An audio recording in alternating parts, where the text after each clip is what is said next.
सहजल जिंदाबाद। डॉक्टर राजीव सहजल। श्रीमान जी, हम आपका यहाँ पर आने पर बहुत बहुत स्वागत करते हैं।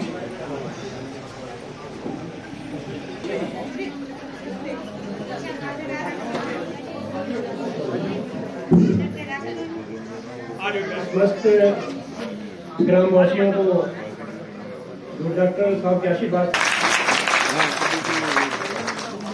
आज इस खुशी के मौके पे हमारे बीच में हमारे लोकप्रिय विधायक और प्रदेश सरकार में स्वास्थ्य सपूर सिंह वर्मा जी, जिला परिषद की सदस्य श्रीमती हमारे लंबे समय तक जो है पंचायत के प्रधान रहे हैं और अभी प्रदेश में अनुसूचित जाति मोर्चा के उपाध्यक्ष हैं।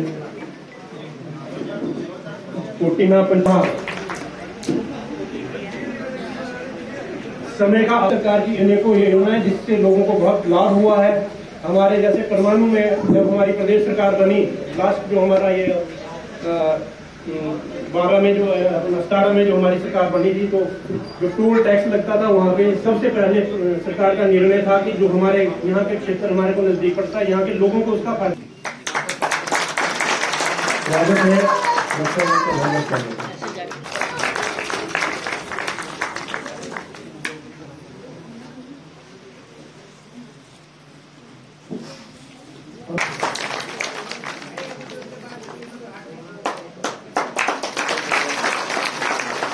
निवेदन रहेगा जीएस पेट्रोल से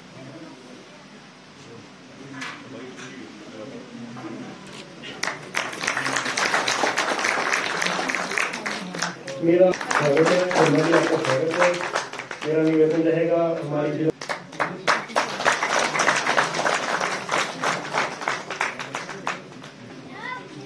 एक मांग पत्र है यहाँ पे स्थानीय इसको मैं कर देता हूँ। मांग पत्र आदरणीय स्वास्थ्य पर्याप्त परिवार कल्याण एवं आयुष मंत्री डॉक्टर राजीव सहजल जी, आपका आज हार्दिक स्वागत करने का सौभाग्य हम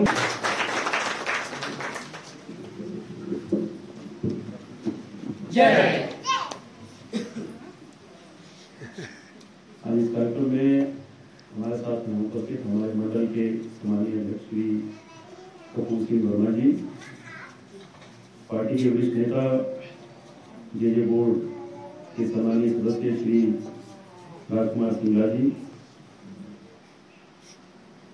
इस पंचायत की सम्मानीय प्रधान श्रीमती सुधा देवी जी, जिला परिषद की सम्मानीय सदस्य श्रीमती रत्ना ठाकुर जी, डीडीसी की सम्मानीय सदस्य मीना देवी जी, इस पंचायत के सम्मानीय उप प्रधान श्री लक्ष्मीदत्त जी, सम्मानीय प्रधान गढ़कल कसौली पंचायत सम्मानीय श्री राम सिंह जी, जागली पंचायत की सम्मानीय प्रधान श्रीमती कल्पना जी, सम्मानीय श्री सुशील चौहान जी, सम्मानीय दिलो नेगी जी, हमारी पार्टी के आपकी इस पंचायत से बहुत वरिष्ठ नेता सम्मानीय श्री महेंद्र सिंह ठाकुर जी, सम्मान के योग्य बीडीसी के सम्मानीय सदस्य श्री नरेश ठाकुर जी, अनुसूचित जाति मोर्चा के अध्यक्ष श्री वीरेंद्र जी, सम्मानीय कृपाल जी, सम्मानीय श्री सूरज सिंह ठाकुर जी, सम्मानीय परमानंद जी, सम्मानीय श्री गौरी ठाकुर जी, सम्मानीय श्री करमचंद ठाकुर जी, इस वार्ड की सम्मानीय सदस्य बहन उषा जी, सम्मानीय वार्ड सदस्य श्रीमती निशा जी, सम्मानीय भूपेंद्र जी, सम्मानीय श्री कालीचरण प्रभोज जी, सम्मानीय श्री मोहन सिंह जी, सम्मान के योग्य श्री अमर सिंह जी,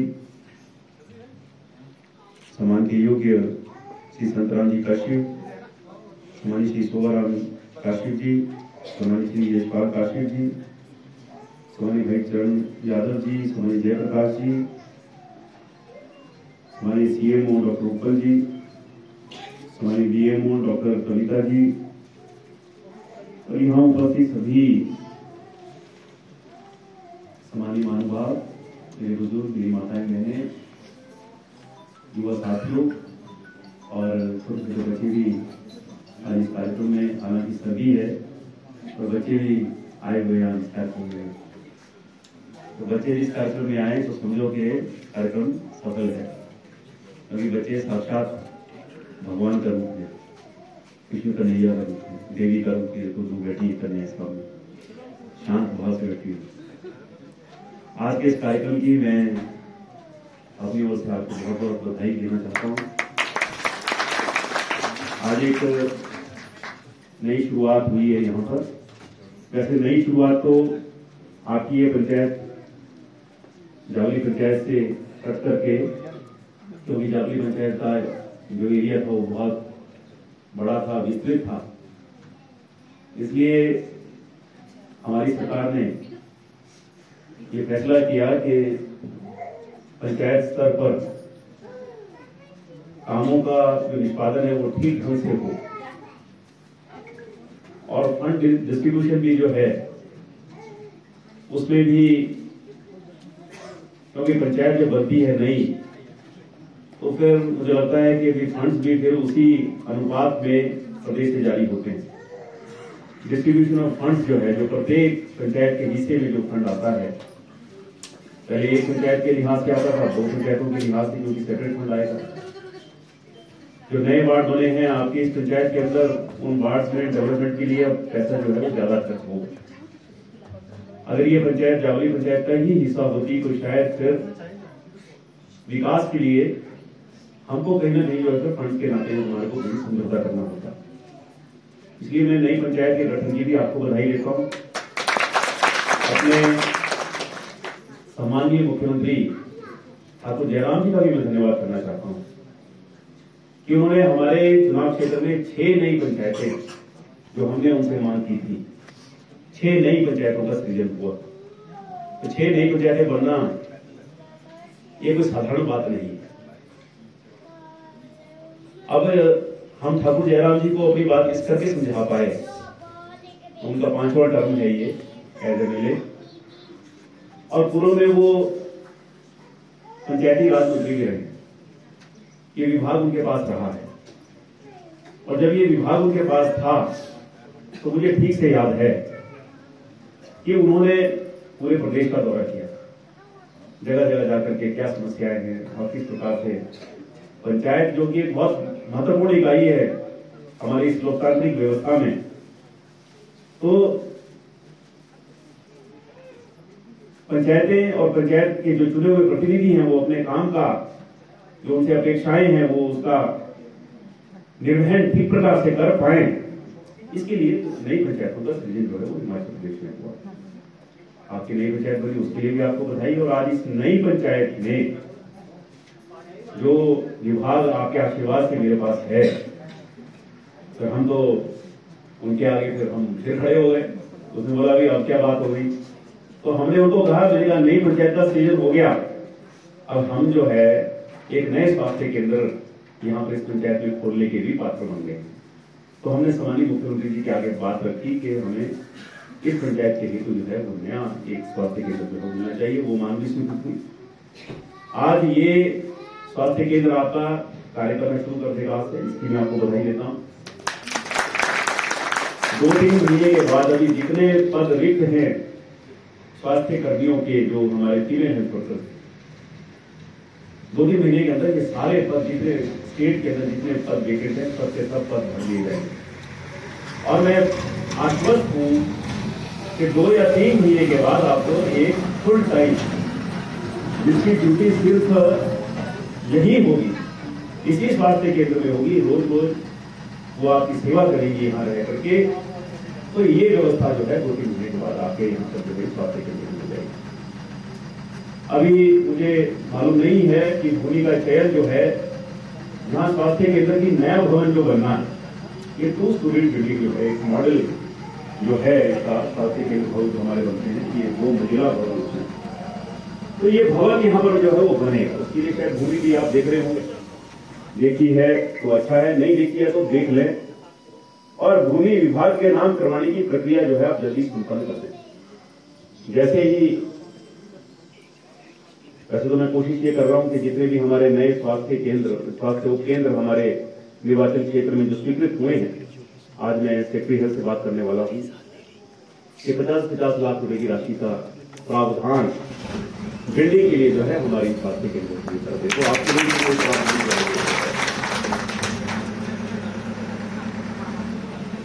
मेजर सिंह ठाकुर जी जब अपनी बात यहाँ से बोल रहे थे, उन्होंने एक बात जो है वो आप सबके चिंतन के लिए आपके समक्ष रखी। उन्होंने बोला 2007 ये वो वर्ष था जब आपके आशीर्वाद से मैं पहली बार विधायक बनकर के प्रदेश की विधानसभा में पहुंचा। उन्होंने कहा कि आप कंपेरिजन करें 2007 और फिर आज विकास के नाते जो है हम कितना आगे हम करेंगे। मेरा प्रयास रहा, विकास तो विकास की जगह है, लेकिन साथ ही साथ मैं ये समझता हूं कि एक चुने हुए प्रतिनिधि और लोग जो प्रतिनिधि को चुनते हैं, मेरे को चुनते हैं,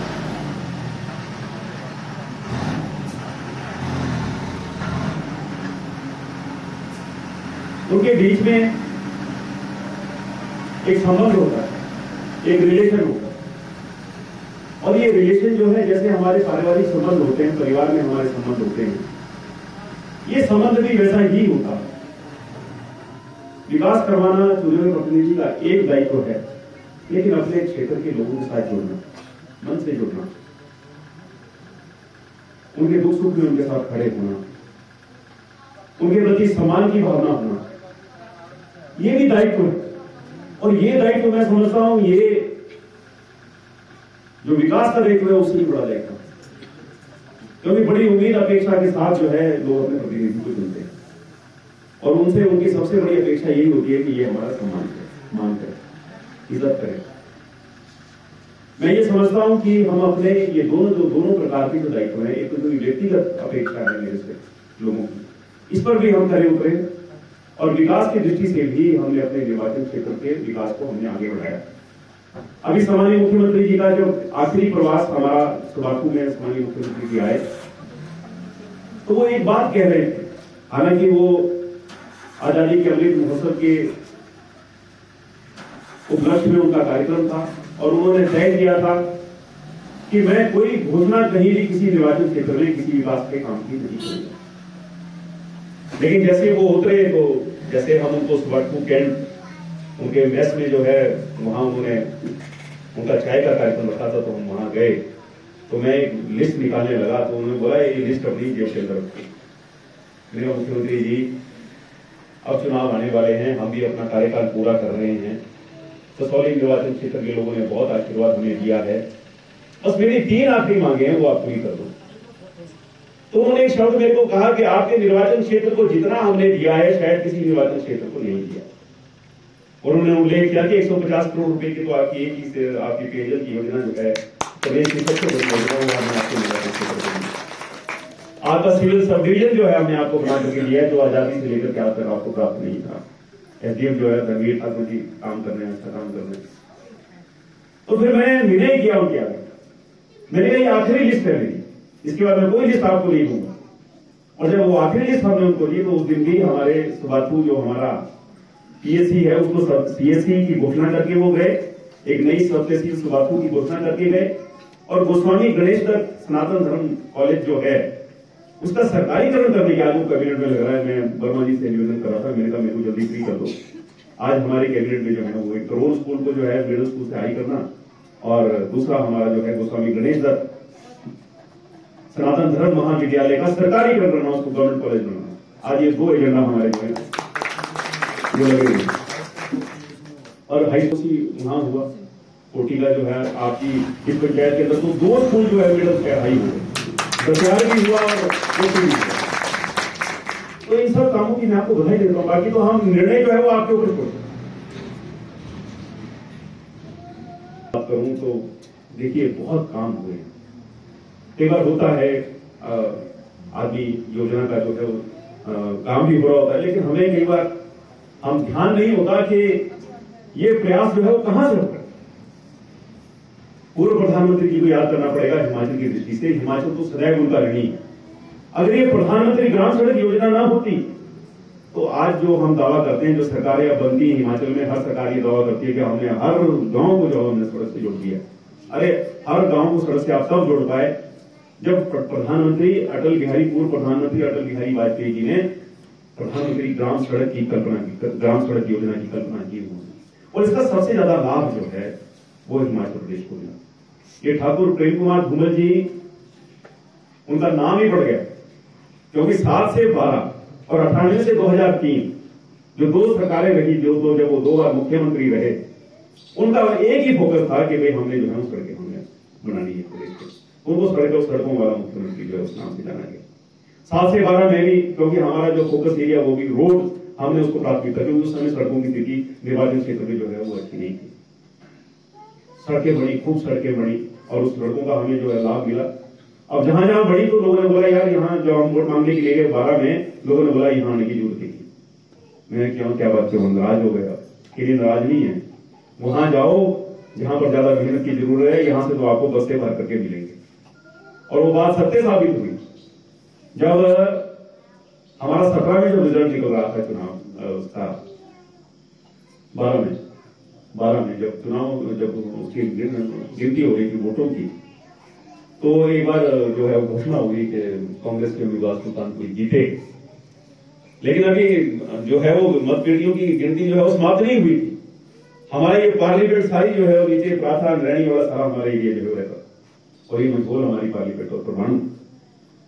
तो जब यहाँ के जब वो बक्से खुले, तो उसमें जो है जब अंत में जब हिसाब हुआ, तो जो हारे हुए थे, जो जीते हुए थे, वो हारे हुए घोषित हो गए, और जो हारे हुए थे तो वो जीते हुए घोषित हो गए। तो विकास को श्रेय हो जाता है, कामों को श्रेय हो जाता है।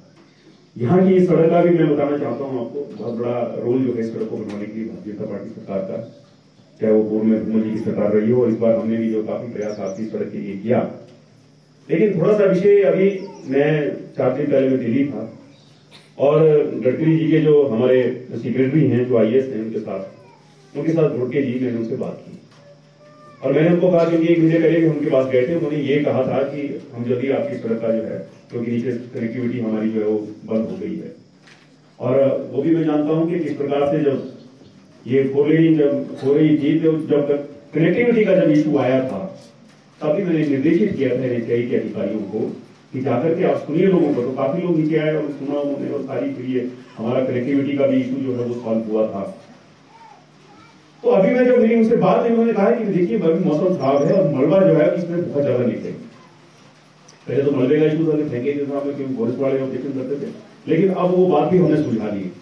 अब क्योंकि वेदर फोरकास्ट उसको ध्यान में रखते हुए, क्योंकि वो सारा एरिया जो है वो सारा का सारा सही है, और जो ऊपर घर है, मैं देखता हूँ घरों के साथ साथ जो खेत है उनमें बड़ी बड़ी जो दरारें आ गई। अभी अगर हम वहां काम शुरू करवाते हैं, तो वो घरों को जो है उनको नीचे जाने का जो खतरा पैदा हो गया है। ये मैं आपसे शेयर करना चाहता हूँ। लेकिन मैं दिल्ली से आश्वस्त होकर के आया हूं कि जैसे ही मौसम जो है वो ठीक होगा, और लगातार जो है मतलब इस मौसम जो है ऐसा अगर संभावना जो है वो बनती है, दिखती है कि मौसम ठीक रहेगा, तब इसका काम जो है वो नीचे जो है, इसमें आप बिल्कुल आश्वस्त, ये कोई घोषणा नहीं है। हमने तो झूठ बोलेंगे, हमने तो वो बात बोली जो हो सकी तो वो बोली कि ये होगी, जो नहीं हो सकी उसके लिए हमने मना किया। क्योंकि जाना कहाँ है झूठ बोल करके? महीने के बाद भी तो आप ही के पास आना है, 2 महीने के बाद भी तो यही अपने लोगों के पास आना है। ना भी आऊं तो आप कहीं मिल जाएंगे, तो फिर मैं ऐसी बात क्यों बोलूं कि मुझे आपसे जो है मुंह छुपाना चाहिए। इसलिए जल्दी इसका काम शुरू होगा, जैसे मौसम जो है ठीक होगा। गडकरी जी ने इसके लिए मेरे साथ बात की, और उनके सेक्रेटरी ने मेरे सामने जब हमारे संबंधित विभाग के सब अधिकारियों के साथ जब बात हुई, तो उन्होंने अधिकारियों को विशेष तौर से जो निर्देश दिया, दर्पण ठाकुर जी बैठी हैं, हमारे परमाणु पिपरा के कुछ इशूज थे, वहां को लेकर के और इस सड़क को लेकर के, और हम जो ओवर ब्रिजेज बनाना चाह रहे हैं, उसमें जावली में एक ओवर ब्रिज प्रपोज है, गोधर्मपुर में जो है एक फुट ओवर ब्रिज जो है वो प्रपोज है। उनके सेक्रेटरी ने जो है NHAI के अधिकारियों को कहा, इसके बारे में मैं कुछ नहीं कहना चाहता हूं, जिन जिन राज्यों में चुनाव जो है तुरंत आ रहे हैं, वहां पर तुरंत हमारे को जो है काम करने की आवश्यकता है। मैंने कहा देखो, मैं वोटों के लिए नहीं कर रहा हूं, लोग वास्तव में बड़ी तंगी में हैं, मैं लोगों की सुविधा के लिए कर रहा हूं। मेरा जो होगा मुझे नहीं मालूम, जो भी होगा ठीक होगा, और जो काम होगा तो ऐसा नहीं लोगों का आशीर्वाद भी होगा। तो आपकी इस सड़क का काम जो है वो ठीक जो है वो ठीक होगा, और ये सड़क हमारी बहुत उम्दा सड़कों में से होगी पूरी निर्वाचन क्षेत्र की। मैं देख रहा हूँ कितना जो है ये अल्टरनेटिव रूट के तौर पर भी जो है ये सड़क जो है वो प्रयोग में लाई जाएगी। संभव था ग्रुप में तो बैठना संभव ही नहीं था, घर में भी मास्क लगा करके घूमते थे हम, थोड़ा सा भी किसी को खांसी जुकाम होता था तो उसकी तरफ वो शक की दृष्टि से देखना शुरू कर देते थे, कोरोना तो नहीं हो गया, और उससे दूर दूर रहते थे लोग। इतने लोग जो है कोरोना की वजह से उनकी मृत्यु। लेकिन मैं आपसे ये कहना चाहता हूँ, आज अगर हम सुरक्षित हैं, इसमें बहुत बड़ा रोल जो है ये जो वैक्सीनेशन का कार्यक्रम, अखिल भारतीय कार्यक्रम जो वैक्सीनेशन का करा। और देखिए नड्डा जी बिल्कुल ठीक कहते हैं, पूर्व में हमारे प्रदेश के भी स्वास्थ्य मंत्री रहे, केंद्र के भी स्वास्थ्य मंत्री रहे। कि जब वेस्ट में जो वैक्सीन बनती थी तो हमारे देश में आने में उस वैक्सीन को 30 से 40 वर्ष जो है हमारे देश में आने में लगते थे। नहीं तो हम पहले वैक्सीन जो इंपोर्ट किया करते थे। पहली बार हुआ इस देश में किसी प्रधानमंत्री के प्रोएक्टिव रोल के कारण से आगे बढ़ करके लोगों को प्रेरणा देना, काम करवाना, उत्साहवर्धन करना वैज्ञानिकों का, ये संभव हुआ इस देश में कि इस इमरजेंसी के दौरान, इस आपदा के दौरान कोरोना की वैक्सीन हमारे देश में निर्मित हुई। पूरे देश में तो बड़ी 2 डोजेज हर व्यक्ति को मुफ्त तो दिए ही गए, लेकिन विदेशों को भी जो है यहां से वैक्सीन दी। तो अगर आज हम सुरक्षित हैं, इसमें बहुत बड़ा योगदान उस वैक्सीन का। मुझे लगता है मोदी जी का धन्यवाद करना बनता है। 2000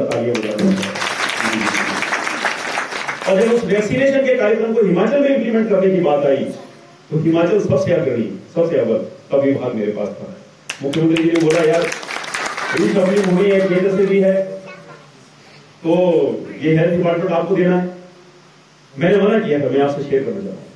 मैंने मुख्यमंत्री जी को, मुझे पता था कि इस डिपार्टमेंट में कितना काम करना पड़ता है, कितनी भारी जिम्मेदारी है।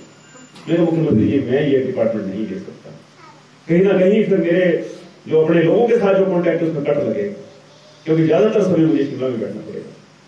तो मुख्यमंत्री जी ने कहा कि आपके अतिरिक्त ये डिपार्टमेंट किसी को नहीं दिया जाएगा। केंद्र वालों का भी विश्वास आपके ऊपर है और हमारा विश्वास भी आपके ऊपर है, क्योंकि सबसे गड़बड़ होने की अगर आशंका कहीं वो रहती है वो इसी डिपार्टमेंट में रहती है।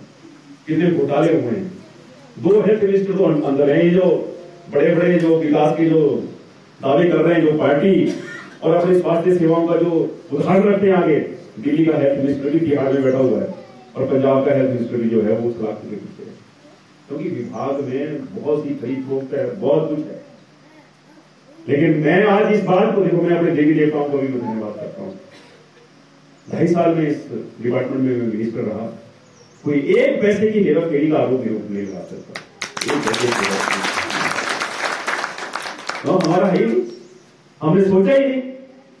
हमें अपने बुजुर्गों की जिंदगी याद है, मुझे उनका भी जो है संस्कार मुझे याद है कि वो किस मादे के वो लोग सुने हुए जिनसे हमने जन्म लिया, जिनके परिवारों में रहे।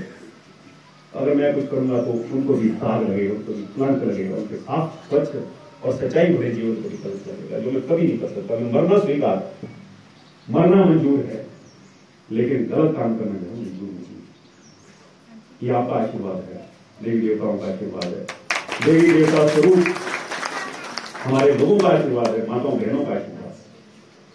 इसलिए वैक्सीनेशन में हम, क्योंकि पूरे उस समय पूरे प्रदेश का दौरा किया हमने, हालांकि कुछ चिंतक भी बोलते थे, परिवार के लोग बोलते ज्यादा मत भागिए कि भाई कहीं आपको ये हो गया तो बड़ी दिक्कत हो जाएगी। मैंने कहा आज अपनी जिंदगी नहीं देखनी, हजारों लोग जो है वो पीड़ित है इस आपदा से, उनके बीच में जाकर के, और जो होम आइसोलेशन में जो लोग रह रहे थे उनके साथ भी जो है समाज बड़ा अछूत जैसा व्यवहार कर रहा था। मैं कांगड़ा गया, मैं हमीरपुर गया, मैं मंडी गया, मैं बिलासपुर गया, मैं चंबा गया, और जाकर के होम आइसोलेशन में रह रहे उन पेशेंट्स के घरों में मैं गया, और आइसोलेशन किट मैंने उनको उनके आंगन में बुला करके सब परिवार के सदस्य जो कोरोना पॉजिटिव थे, पड़ोसी के आसपास जो है घरों से निकल करके देखते थे कि ये स्वास्थ्य मंत्री क्या कर रहा है। एक भय का वातावरण बना हुआ था, उस स्टेप से जो है वो भय का वातावरण खत्म हुआ, और मैं देश का पहला और आखिरी स्वास्थ्य मंत्री हूं जहां पर गंभीर रूप से जो कोविड पेशेंट्स थे, जहां पर हमारे कई बार स्वास्थ्य विभाग के लोग भी जो है वो डरते थे भी ड्यूटी जाना कैसे जाना, और जो उम्रदराज जो हमारे डॉक्टर्स थे उनको भी डर लगता था कैसे जाएंगे। मैं 1.5 घंटा उन पेशेंट्स के साथ था, 1.5 घंटा। एक तो हमारी मित्रों जी सरला शर्मा जी वहां वार्ड में मुझे अंदर मिली, मैंने कहा बहन जी आप कब आए यहाँ?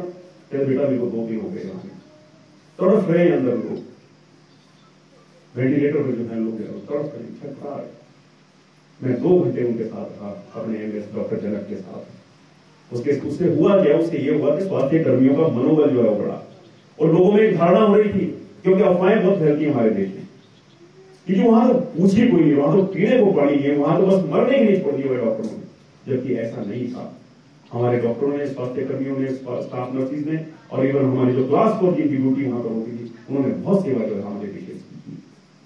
अब किसी को किडनी है, किडनी की डिजीज है, हार्ट डिजीज है, कुछ और लिवर की कोई गंभीर प्रॉब्लम है, ऐसे लोगों को तो देखो कोरोना ने छोड़ा नहीं, लेकिन बहुत लोगों को हम बचाने में कामयाब है, आगे होकर के हमने काम किया। मैं इसलिए सुल्तानपुर जी को बोलता हूँ कई बार, मेरे यार जब चुनाव की बेल आती तब तो आप आ जाते हो, लेकिन जब कष्ट होता है लोगों तब आप होते कहां हो? 12 का चुनाव आप हार गए, 12 से 17 तक आप कहीं भी नजर आए, कहां थे आप? और मैंने कहा तब आए जब चुनाव आया 17, और अब जो है 17 से 22, अब चुनाव आ गया तो 17 से 22 आप कहीं दिखाई दिए। अब जब चुनाव का ढक्का हो जाए तो अब जो आप घर घर दौड़ रहे मेरे पास, यार बनती नहीं होता। सेवा करना मेरा लोगों से जुड़ना, अपने स्वभाव में लाओ थोड़ा सा, कल को बढ़ जाओगे तो आपका यही स्वभाव होगा। वोट लेकर के आप फिर जो है लोग ढूंढेंगे आपको कि आप कहां गए, कि आपका स्वभाव है, स्वभाव को छोड़ दो यार। हमारा स्वभाव इसलिए है कि हम किसी एमपी एमएलए के परिवार में तो पैदा नहीं हुआ, तो गरीब हमने पढ़ाई जो की हमने संघर्षों में, पहले स्कूल जाना 5 किलोमीटर तक जाना, 5 किलोमीटर आना। अभी मेरे स्कूल का एनुअल फंक्शन था, वहां मैंने बोला, हालांकि मुझे मेरे माता पिता के आशीर्वाद से एक अच्छे स्कूल में पढ़ने का मुझे मौका मिला, दक्षिण पब्लिक स्कूल में। तो अभी एनुअल फंक्शन में मुझे बुलाया था, तो मैंने वहां बोला, मैंने मंच से कहा, मैंने कहा मैं अपना आपको बहुत सौभाग्यशाली समझता हूँ, मेरे को स्कूल में पढ़ने का मौका मिला। मैंने कहा मैं महसूस कर पाता था जो बोर्डिंग में अच्छे परिवारों के जो बच्चे हैं उनका और मेरा जीवन, मैंने कहा बहुत फर्क था। मैं उस समय भी इस बात को महसूस करता था। उनको सिर्फ पढ़ना और खेलना ही होता था, उनकी प्रेप क्लासेस होती थी शाम, मेरे को पढ़ना भी होता था, मेरे को एग्जाम की तैयारी भी करनी होती थी, होमवर्क भी करना होता था, लेकिन पशुओं की जिम्मेवारी भी जो मेरे को निभानी होती थी।